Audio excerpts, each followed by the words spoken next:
Yo, what's up mga kabarat? Hating gabi na nga at bigla ako nagutom. Kaya naman hindi ako nagdalawang isip na puntahan si Jollibee. Alam niyo naman mga kabarat na masarap kumain ng Jollibee kapag gabi. Alas 2 na nga pala na madaling araw dyan. Kaya konti na lang yung tao, konti na lang din yung sasakyan.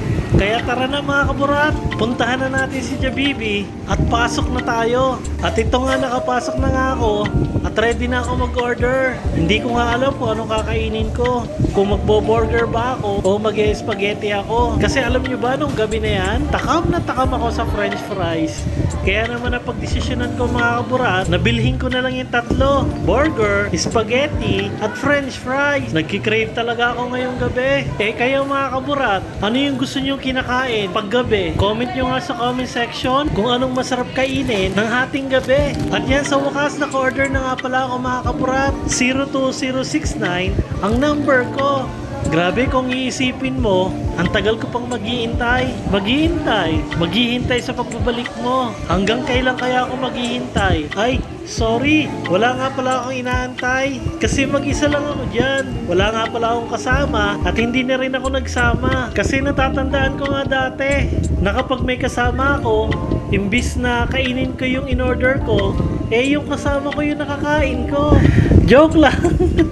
At sa mga oras na nga yan, parang gusto ko nang bumilis ang takbo ng mundo. Gusto ko nang pabilisin ang takbo ng oras. Kasi ayoko talaga sa lahat yung nag-aantay ako. Kaya eto na mga kaburat, pabibilisin ko na yung takbo ng mundo. Let's go!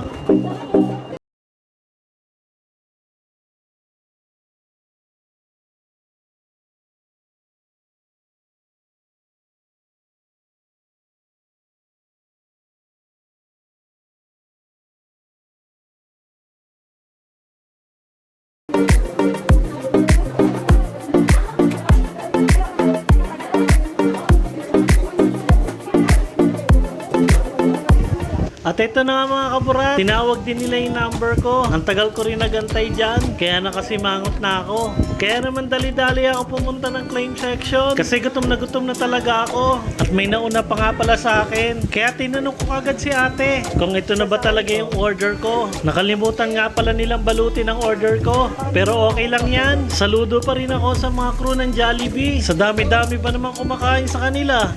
Minuto, oras-oras, araw-araw. Hindi sila nakakaramdam ng kapaguran. Kaya naman salute sa inyo. Kaya pagbutihin nyo pa yung mga trabaho nyo. Kapag may nagagalit na customer sa inyo, pagpasensyahan nyo na. Happy Labor's Day nga pala. Bye-bye!